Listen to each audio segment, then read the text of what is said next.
तो कैसे हो मेरे चीतो गाइस। आज का जो टॉपिक होने वाला है, इसके बिना ना आपकी टीचिंग ट्रेनिंग कंप्लीट होने वाली है, ना आपका सीटेट कंप्लीट होने वाला है। ओवरऑल अगर आप टीचिंग फील्ड में हो तो इस टॉपिक की ज़रूरत आपको पड़ती रहेगी। इनफैक्ट अगर आप आगे भी पढ़ाई करते हो, प्राइमरी के बाद जो आगे सेकेंडरी या उससे भी आगे पढ़ाई करते हो, तो इस टॉपिक की ज़रूरत आपको हर एक जगह जो है आपको पढ़ने वाली है। नाम है हमारे प्यारे जीन प्याजे साहब। इनका एक सिद्धांत था, क्या सिद्धांत था वो सारी चीज़ें आज की इस वीडियो में हम जानेंगे। सीटीपी की बहुत ज़्यादा महत्वपूर्ण क्लास होने वाली है। किसके लिए होने वाली है? जो पेपर 1 और 2 की तैयारी कर रहे हैं। और ये पार्ट 12 क्लास है हमारी। इससे पहले मैंने टोटल 11 पार्ट मैंने बना रखे, उन वीडियोस को जो है आप जाके देख सकते हो, हमारे चैनल के प्लेलिस्ट में बने हुए।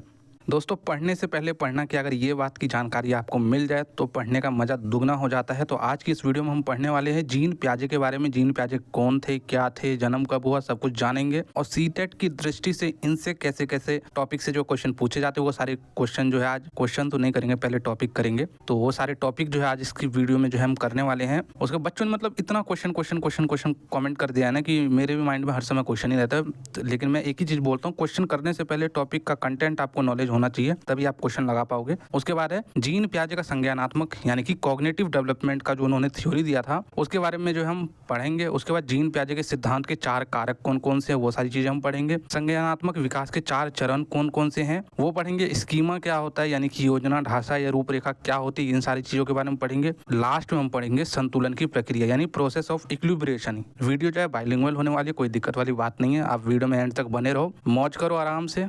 सबसे फर्स्ट टॉपिक हमारे जीन प्याजे के बारे में। आज हम जिनके बारे में पढ़ने वाले हैं, तो सबसे पहले हमें उनके बारे में पढ़ना चाहिए, वो कौन थे, क्या थे, नहीं थे। फर्स्ट पॉइंट है हमारा प्याजे का जो जन्म है। इसमें मैं नॉर्मली इनको प्यार से प्याजे बोलूंगा, तो पूरा जीन प्याजे बोलने में बहुत टाइम जाएगा, तो मैं नॉर्मली जो है प्याजे बोलूंगा। तो प्याजे का जो जन्म है 9 अगस्त 1886 यानी कि 1886 में हुआ था। और कहाँ पे हुआ था? ये स्विट्जरलैंड के जो है निवासी थे।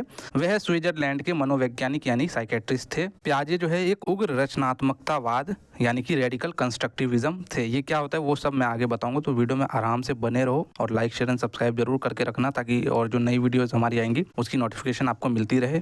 और इसी में जो नेक्स्ट पॉइंट है, इन्हें आनुवांशिक ज्ञान मीमांसा यानी कि जेनेटिक एपिस्टोमोलॉजी भी कहते हैं। ये क्या होता है? इसका मतलब होता है ज्ञान की उत्पत्ति का अध्ययन आनुवांशिक ज्ञान मीमांसा कहलाता है। यानी कि ज्ञान की जो उत्पत्ति कैसे हुई, ज्ञान की उत्पत्ति कहाँ से हुई, इन सब की जो स्टडी होती है ना, इनको क्या बोलते हैं? वो आनुवांशिकता ज्ञान मीमांसा कहते हैं, जो कि हम प्याजे को कहते हैं। तो ध्यान रखना इस पॉइंट को। उसके बाद प्याज मैं बोल रहा हूँ, आजकल प्याज भी महंगे हो रहे हैं ना, तो प्याजे और प्याज का कॉम्बिनेशन कुछ बहुत ही सिमिलर है। तो प्याजे जो है बच्चे को जो है एक नन्हे वैज्ञानिक यानी कि लिटिल साइंटिस्ट बताते हैं कि जो बच्चा है वो कोई भी चीज़ें जो है करके सीखता है। इस चीज़ पे जो है इनका बहुत ज़्यादा जोर था। और इसी में जो है प्याजे ने जो है बच्चे को जो है सक्रिय ज्ञान का निर्माता बताया, यानी कि एक्टिव बिल्डर्स ऑफ नॉलेज जो है, मतलब बच्चा जो है किसी भी ज्ञान को जो है सक्रिय रूप से करके सीखता है। ये जो है प्याजे साहब कहते हैं। उसके बाद है प्याजे के अनुसार बच्चा सभी चीजें करके सीखता है, लर्निंग बाय डूइंग, मैंने बता दिया। प्याजे के अनुसार विकास जो है असतत प्रक्रिया है। बाकी जो मनोवैज्ञानिक है उनके अनुसार जो है विकास जो है मतलब सतत प्रक्रिया। और बाकी जो मतलब जो लेटेस्ट साइंटिस्ट है उन्होंने भी माना है जो विकास जो है जन्म से मरण तक चलने वाली एक प्रक्रिया है। लेकिन जो प्याजे साहब है ये कहते हैं असतत प्रक्रिया। ये असतत क्यों बोलते हैं? जैसे कि मैंने एक डायग्राम बना रखा है, तो जो है वो कहते हैं जो हमारा जो विकास होता है ना, यानी बच्चे का जो विकास होता है वो चरण में होता है। यानी कि पहले 0 से 2 वर्ष जो है, मतलब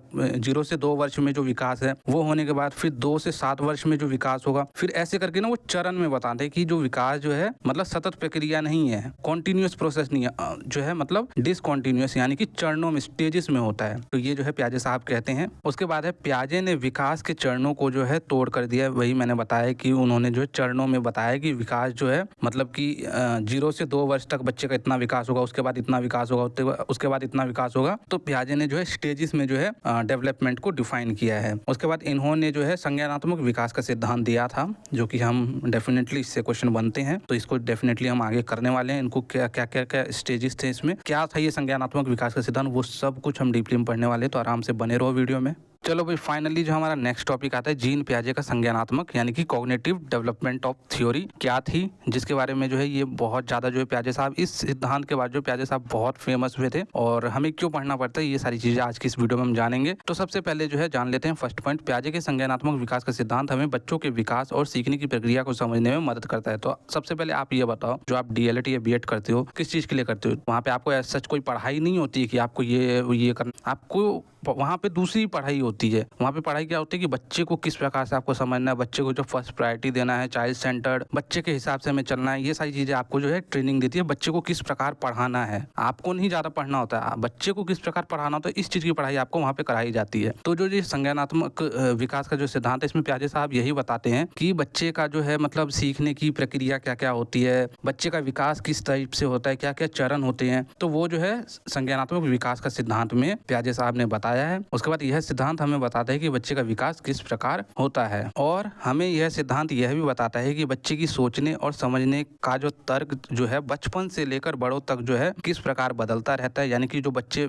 अरे यार ये लड़की फिर से ये मोमोस और ये रोल सोच रही है, मतलब इससे पिछले वाली वीडियोस में भी यही सोच रही थी लड़की, कहीं ना कहीं इसको मोमोस और रोल से बहुत प्यार हो गया है। तो मतलब बच्चे किस टाइप से, मतलब जैसे बच्चे छोटे रहते हैं, लड़कियां तो खैर छोटी हो या बड़ी हो, मोमोस रोल के बारे में ही ज़्यादा सोचती है। प्याजे साहब का जो सिद्धांत है वो ये हमें यही बताते हैं कि जिस प्रकार से जो बच्चे सोच रहे हैं और जो बड़े सोच रहे हैं, दोनों के सोचने में जमीन आसमान का अंतर होता है। जो बच्चे सोचते हैं वो अपने वेलफेयर के बारे में सोचते हैं। लाइक आपको मैं एक एग्जांपल दूं, जब आप छोटे थे तो आपको जो अच्छा लगता है उसके बारे में आप सोचते थे, दूसरों के वेलफेयर के बारे में आप नहीं सोचते थे। लेकिन आपकी जो मम्मी पापा थे वो हमेशा जो है आप अपने बच्चों को फर्स्ट प्रायोरिटी देते हैं। यानी कि दोनों के सोचने में डिफरेंस हो गया। बच्चे अपने बारे में सोच रहे हैं, वो अलग बात है कि बड़े होकर भी जो बच्चे जो है सिर्फ अपने बारे में ही सोचते हैं, माता पिता के बारे में नहीं सोचते हैं। लेकिन कहने का जो मतलब था वो मेरे ख्याल से आपको समझ में आया होगा। उसके बाद नेक्स्ट पॉइंट है, विचार से भाषा आती है। ये जो है जो प्याजे जी जो है ये बहुत मतलब बात बोलते हैं कि हमारे को जो है कोई भी भाषा जो आती है, कोई भी अगर हम लैंग्वेज बोलेंगे ना, उससे पहले हमारे माइंड में विचार आएगा। आप खुद सोचो कि कुछ भी आप बोलने से पहले मन में सोचते हो ना कि भाई क्या बोलना है, हमें क्या नहीं बोलना है, कहाँ पे हमें क्या शब्दों का प्रयोग करना है। लेकिन हमें इस चीज़ का आभास इसलिए नहीं होता है क्योंकि ये इतनी मतलब माइक्रो सेकंड में हम सोच लेते हैं ना कि अच्छा ये बोलना है, ये बोलना है। कभी कभार आपको लगता होगा, कई बार आपने ये भी एक्सपीरियंस किया होगा कि जो बड़े लोग होते हैं वो बोलते भाई कम से कम बोलने से पहले सोचा तो क्या कर, विचार तो क्या कर, क्या बोलना होता है, या किसी के सामने कुछ भी बोल देगा, या आपके फैमिली वाले ही आपको बोलते हैं। तो ये जो है जीन प्याजे जो है अपने संज्ञानात्मक विकास के सिद्धांत में इस चीज़ों का जो है वर्णन किया है। उसके बाद इसमें में और भी कुछ पॉइंट है। प्याजे ने भाषा को इतना महत्व नहीं दिया, लेकिन वाइगोस्की जो है भाषा को काफ़ी ज़्यादा, मतलब इसमें कंपेरिजन तो नहीं कर सकते, लेकिन इसको कंपेयर करके बताना पड़ेगा क्योंकि सीटेट में क्वेश्चन ही इस टाइप से पूछे जाते हैं कि वाइगोस्की ने भाषा को महत्व दिया है, मतलब इनमें से किसने जो है भाषा को महत्व दिया। तो वहाँ पे वाइगोस्की आ जाएगा, प्याजे आएगा, ब्रूनर आ जाएगा, नोम चॉम्स्की आ जाएगा। तो ये सारी चीज़ें जो आपको पता होनी चाहिए कंपैरिजन में भी। तो जो है प्याजे ने जो भाषा को जो इतना महत्व नहीं दिया, उन्होंने विचारों को महत्व दिया है। अभी पीछे बताया भी नहीं कि भाषा से पहले जो है ये कहते हैं कि विचार आते हैं, लेकिन जो प्याजे जो वाइगोस्की है वो क्या कहते हैं कि जो है दोनों पैरेलल चलते हैं और 3 साल के बाद जो एक दूसरे से क्या करते हैं, मर्ज हो जाते हैं। उसके बाद, और ये सही भी बात है, आप मतलब पहले तो मतलब सोच के बोलते हो, लेकिन अब आपके मन में मतलब जो माइंड में इतनी जल्दी माइक्रो सेकंड में ये सारी चीजें हो जाती है कि आप तुरंत बोल देते हो। तो वही जो है वाइगोस्की कहते हैं और प्याजे क्या कहते हैं, इनका कहना है कि पहले विकास होगा, उसके बाद जो है बच्चा कोई भी चीज सीखेगा। क्या कहते हैं प्याजे, पहले विकास होगा, यानी कि development precede learning, development leads learning. लेकिन वाइगोस्की क्या बोलते हैं, वाइगोस्की कहते हैं लर्निंग लीड्स डेवलपमेंट। उनका कहने का मतलब है कि बच्चा पहले सीखेगा तभी तो उसका विकास होगा। लेकिन प्याजे कहते हैं पहले बच्चे का विकास होगा और जैसे ही बच्चे का विकास हो जाएगा तो वो ऑटोमेटिक वो सारी चीजें सीख जाएगा। उसके बाद है प्याजे के सिद्धांत के 4 कारक, 4 फैक्टर्स इन प्याजे थ्योरी। कौन कौन से 4 फैक्टर जिसपे जो है प्याजे का सिद्धांत जो है निर्भर करता है, प्याजे के सिद्धांत में कौन से 4 कारक है, तो वो जान लेते हैं। इन्होंने जो है अपने सिद्धांत में ना बायोलॉजिकल मैच्योरेशन जो है बताया है, जैविक परिपक्वता का जो है महत्व बताया है। जैविक परिपक्वता क्या होता है कि बच्चों को कुछ चीज उम्र के साथ आती है, यानी कि ये तो सही बात है कि जब हम छोटे थे तो हमें जो है चलना नहीं आता था, थोड़े से बड़े हुए, थोड़ी सी हमारी उम्र हुई, 20 महीने 21 महीने के हुए तो हमें चलना आ गया। तो कुछ चीजें जो हमें एक्सपीरियंस के साथ आती है, वही ये जो है मतलब कहते हैं कि बच्चों को जो कोई भी चीज जो है उम्र के साथ आती है, जैसे कि चलना, बोलना, कूदना आदि, यह बच्चों में जो है आनुवांशिक जेनेटिक्स से आती है। इसको जो है मतलब कोई बच्चा चलेगा ना, बोलेगा ना, कूदेगा ना, तो ये सारी चीजें कैसे आएगी, ये सारी चीजें पहले से डिफाइंड रहती है। ये सारी चीजें हमारे अंदर जो है जेनेटिक्स से आती है। उसके बाद जो है प्याजे के सिद्धांत का दूसरा कारक क्या है, दूसरा फैक्टर क्या है, सक्रिय अन्वेषण, यानी एक्टिव एक्सप्लोरेशन, एक्टिविटी, यानी कि बच्चा कोई भी चीज जो है ना वो क्रिया करके सीखता है। प्याजे का सिद्धांत बताता है कि बच्चा जो कोई भी चीज है वो क्रिया करके सीखता है। जैसे जन्म के साथ जो बच्चे को जो अनुभव मिलता है वह बच्चों के अन्वेषण में मदद करता है, यानी कि बच्चे के एक्टिव एक्सप्लोरेशन में, यानी कि यह बच्चों में जो है क्रिया करने से आती है। एक्टिव एक्सप्लोरेशन कहाँ से आएगी, बच्चे को कोई भी काम कहाँ कैसे आएगा। जैसे ये बच्चा अभी एक्टिविटी कर रहा है तो ये चीज़ें कैसे आ रही है इसको, उसका प्रीवियस अनुभव है और वो जो है अभी कर रहा है कुछ ना कुछ। आपने देखा होगा बच्चे को कि कुछ ना वो खोल खाल करते ही रहते। जब हम भी छोटे बच्चे थे ना, अगर कोई पेन भी होगा तो उस पेन को भी ससुरे हम उसकी निप को अलग कर देते थे, जो उसका यूज़ है वो यूज़ नहीं करते थे। हमें हमारे अंदर एक क्यूरियोसिटी रहती थी कि हमें जानना है कि इसके अंदर क्या है, इसके अंदर क्या है। आज भी मेरी ये क्यूरियोसिटी, कुछ भी घर आएगा ना सबसे पहले मैं ही उसका खोल खाल करूंगा। तो हम तो बड़े हो गए तब भी जो है हम आज भी जो है एक्टिविटी करके जो है ये बहुत ज़्यादा जो है प्याजे चीज़ें थ्योरी है जोड़ देती है कि बच्चा जो कोई भी चीज़ करके सीखेगा, एक्टिव एक्सप्लोरेशन करके जो है सीखेगा।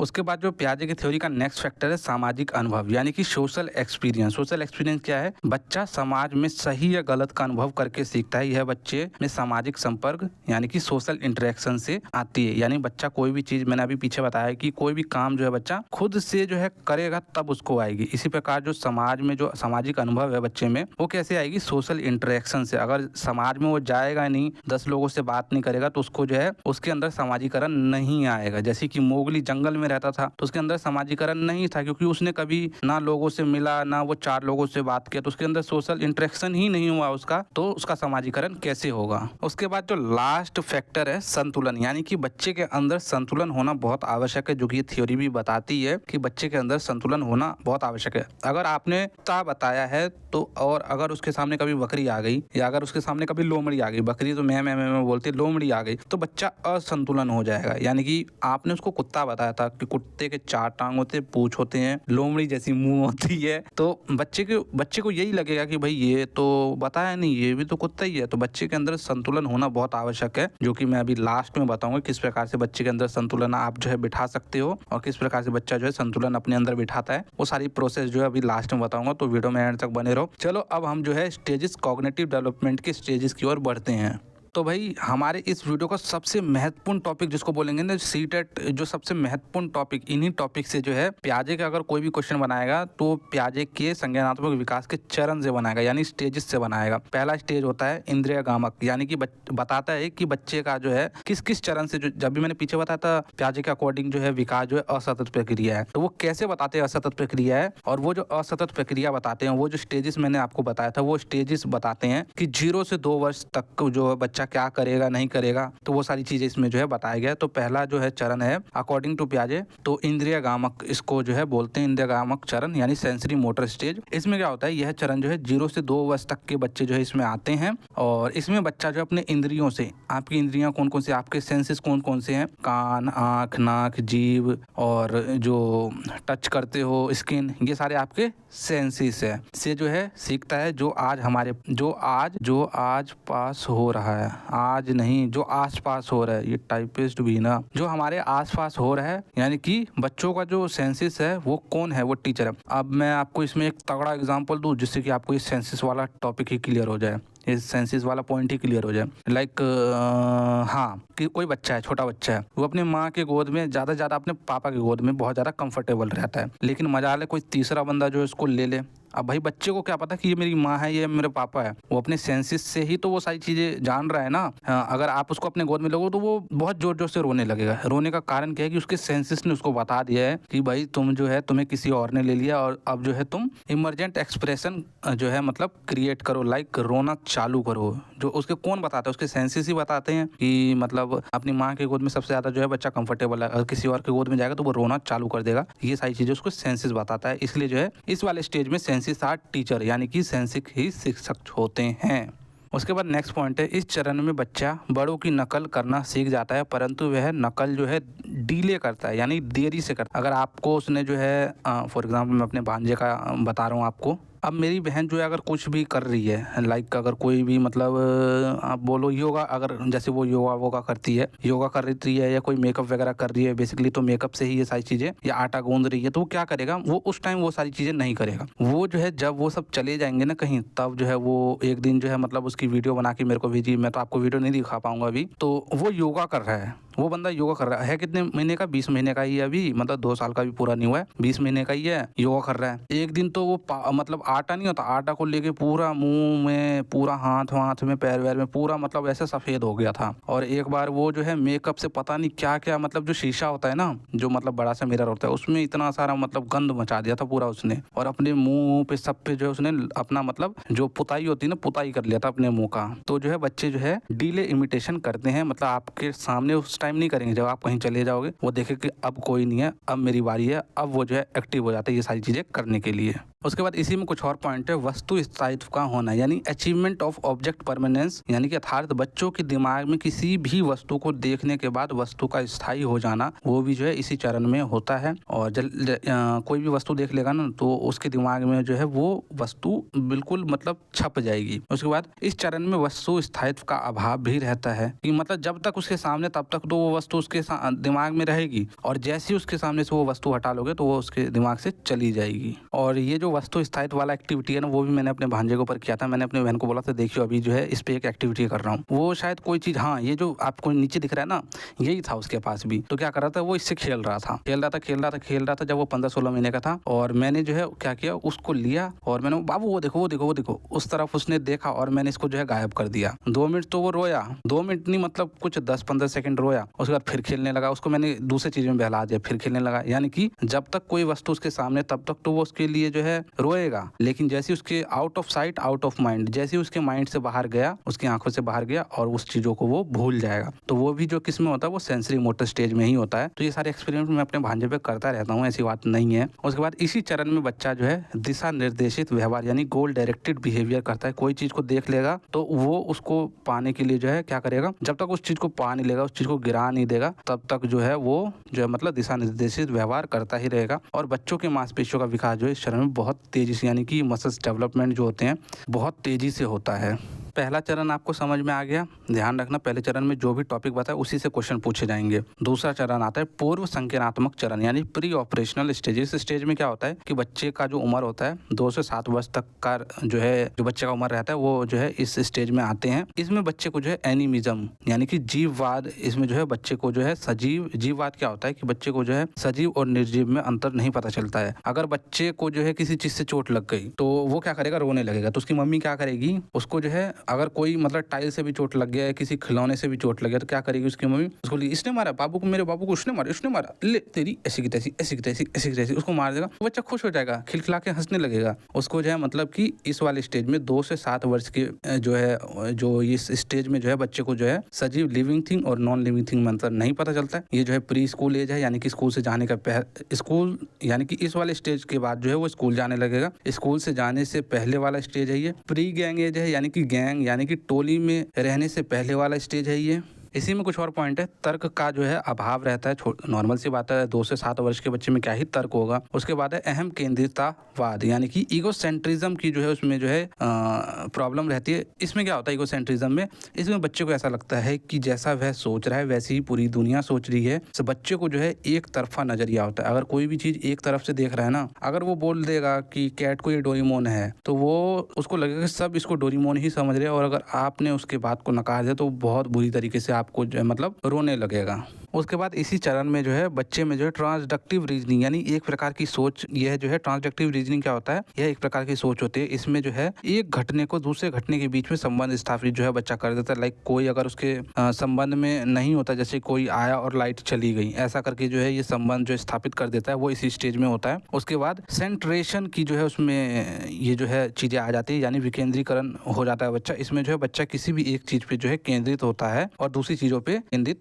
नहीं हो, यानी विकेंद्रित नहीं होता है। विकेंद्रित इसके आगे वाले चरण में जो है। मैं अगर आपको एक उदाहरण के माध्यम से समझाऊं तो जैसे कि इसमें आप एक एग्जांपल मैं आपको देता हूं कि जो इसमें जो इस चरण में जो बच्चा होता है ना, वो किसी एक ऑब्जेक्ट के ऊपर जो है, किसी एक चीज के ऊपर जो है मतलब अपना केंद्रीकरण, अपना जो है ध्यान लगाता है, बाकी और दूसरे तीसरे ऑब्जेक्ट की ओर नहीं लगाता है। यानी कि अगर उसको एक चीज चाहिए तो पहले उस चीज को वो प्राप्त करेगा, उसके बाद जो है दूसरी चीजों की तरफ जाएगा। तो इसको हम विकेंद्रीकरण सेंट्रेशन बोलते हैं। चलिए अब नेक्स्ट पॉइंट देखते हैं, और ये नेक्स्ट पॉइंट है हमारा, इसमें जो है अपरिवर्तनीय वस्तु यानी कि इरिवर्सिबल थिंग का जो है बच्चे में अभाव रहता है, यानी कि अगर बर्फ पानी बन जाएगा तो पानी दोबारा से बर्फ बन जाएगा, इस चीज की जानकारी उसको नहीं रहती है। उसके बाद संरक्षण का अभाव यानी लैक ऑफ कंजर्वेशन, यानी 50 रुपए का अगर आप सिक्का दोगे और 50 रुपए के नोट दोगे तो 50 रुपए का जो है सिक्का को चुनेगा, क्योंकि उसमें जो है क्वांटिटी ज्यादा है और ये नहीं समझ रहा कि दोनों जो है मतलब बराबर ही है, ऐसा उसको जो है इसमें जो है लैक ऑफ कंजर्वेशन की प्रॉब्लम होती है, संरक्षण का अभाव रहता है। उसके बाद जो एक चीज इसमें सिर्फ पॉजिटिव होता है इस वाले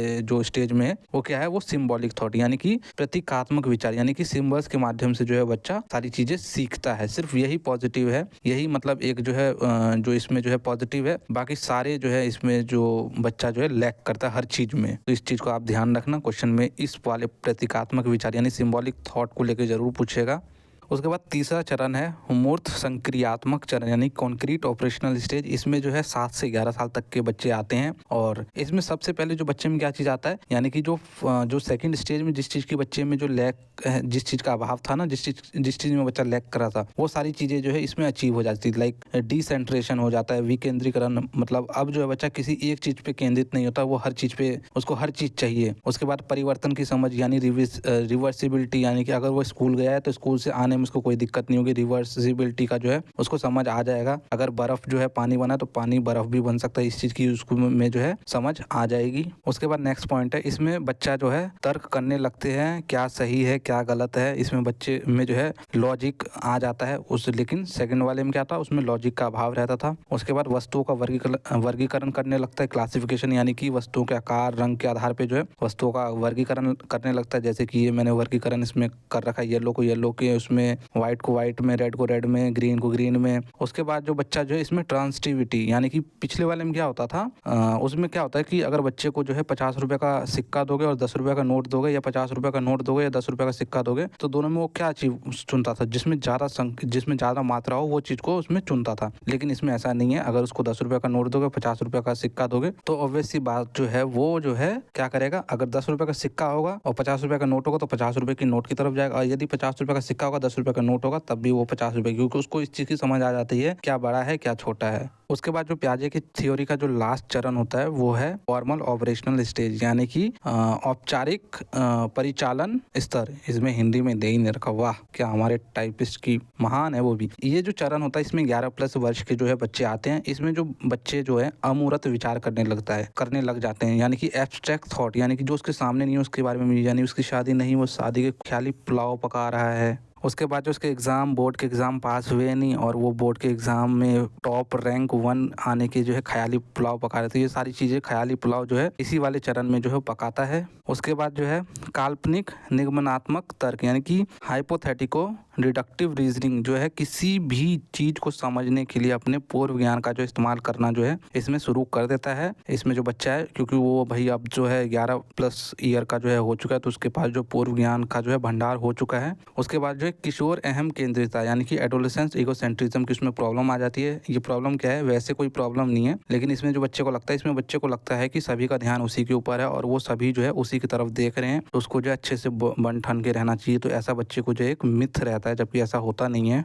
संज्ञानात्मक विकास के चरण आपको आई थिंक अच्छे से समझ में आ गए होंगे, पेपर से क्वेश्चन बन सकते हैं, तो अच्छे से जो पॉइंट मैंने कराए अच्छे से नोट्स बना लेना, उसको जो है रिवाइज करते रहना टाइम टू टाइम, नहीं तो भूल जाओगे, कंफ्यूज हो जाओगे कौन से पॉइंट किस चरण में थे। उसके बाद आता है एक शब्द आता है स्कीमा, जो कि पियाजे की थ्योरी में काफी ज्यादा इंपॉर्टेंट है। स्कीमा का मतलब होता है योजना, ढांचा या रूपरेखा। ये क्या होता है, पॉइंट वाइज देख लेते हैं। वह संरचना जो हमारे दिमाग में पहले से बनी हुई वस्तु, विचार, ढांचा का प्रतिनिधित्व करती है। अब मैं आपको एक एग्जांपल के माध्यम से बताता हूँ कि सीटेट, जैसे मैंने आपको सीटेट का एग्जाम बोला, काफी बच्चों के दिमाग में आ गया यार ये तो हार्ड होता है, इसमें कम बच्चे पास होते हैं और इसके जो क्वेश्चन बड़े ट्रिकी होते हैं। तो ये क्या है, सीटेट को लेके जो है आपकी पूर्व जो धारणाएं बनी हुई है, इसी को हम स्कीमा बोलते हैं, जो आपके दिमाग में पहले से फिट है। उसके बाद पूर्व ज्ञान, इसको प्रीवियस नॉलेज बोलते हैं। उसके बाद ऑर्गेनाइजेशन पैटर्न ऑफ इंफॉर्मेशन, यानी कि व्यवस्थित सूचनाओं का जो है संग्रह स्कीमा होता है। इसी में है ऑर्गेनाइज स्ट्रक्चर ऑफ नॉलेज, यानी कि व्यवस्थित ज्ञान स्कीमा होता है। सेट ऑफ मेंटल स्ट्रक्चर, यानी कि हमारी मानसिक संरचना जो होती है उसको भी जो है स्कीमा ही बोलते हैं। तो स्कीमा मैंने बेसिकली फर्स्ट लाइन में ही आपको अच्छे से समझा दिया है। जो किसी भी वस्तु या व्यक्ति या स्थान को लेकर जो आपकी पूर्व धारणाएं होती है उसको हम स्कीमा कहते हैं।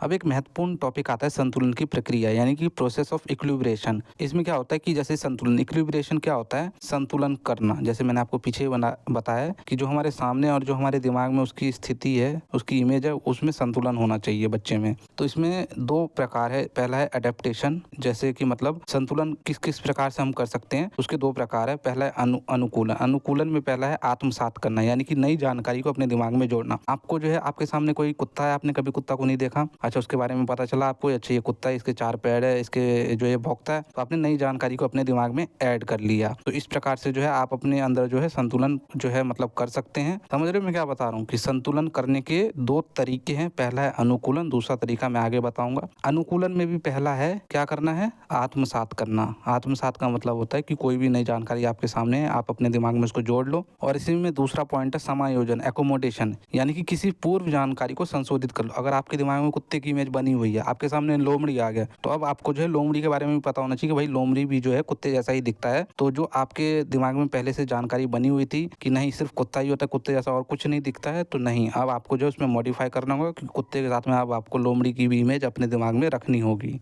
उसके बाद दूसरा जो तरीका है वो है संगठन यानी ऑर्गेनाइजेशन। ऑर्गेनाइजेशन में क्या होता है कि दिमाग में किसी भी जानकारी को व्यवस्थित ऑर्गेनाइज करके रखना या इन्फॉर्मेशन को ऑर्गेनाइज करके रखना जो है ऑर्गेनाइजेशन यानी संगठन कहलाता है। मेरे ख्याल से अब आपको जो है संतुलन की प्रक्रिया समझ में आ गई होगी। संतुलन हम अपने दिमाग में किस प्रकार से कर सकते हैं, दो मैंने तरीके आपको बताएं। चलिए अब मैं आपको बताता हूँ अनुकूलन की प्रक्रिया क्या होती है। अनुकूलन यानी प्रोसेस ऑफ एडेप्टेशन कैसे कर सकते हैं? जैसे जोड़ना, कोई भी नई जानकारी है आपके दिमाग में आई, आपने उसको जोड़ लिया। अब वही चीज लाइक आपने कुत्ते के बारे में आपने पढ़ा था और कुत्ते के बारे में आपको किसी ने बताया। अब उसके बाद जो है संतुलन। संतुलन में क्या होता है कि कुत्ता आपके सामने आ गया और वह जो जानकारी है जो आपके दिमाग में पहले से थी और जो सामने कुत्ता है, जो दोनों जानकारी मैच हो गई। उसके बाद एक नई स्थिति बनती है। नई स्थिति में क्या होता है कि एक नई जानकारी आपके सामने आई, लाइक एक लोमड़ी आ गया, इसके बारे में आपके दिमाग में किसी ने आपको जो है बताया नहीं था, ना आपके दिमाग में कुछ फीड था। तो इससे क्या होता है कि आपके जो दिमाग में असंतुलन, डिसइक्विलिब्रियम जो है हो जाता है और आपकी जो जानकारी मैच नहीं होती है। फिर क्या करना होता है? समायोजन। अब जो है, अब आपने जो है क्या करना है, जो आपकी पूर्व जानकारी थी आपके दिमाग में, अब आपको पता है कि भाई एक लोमड़ी नाम की भी चीज होती है जो कुत्ते की तरह ही दिखता है। तो क्या करना है? समायोजन में उस चीज को जो है संशोधित, मॉडिफाई करना है आपको और अपने दिमाग में जो है उसको भी जोड़ लेना है।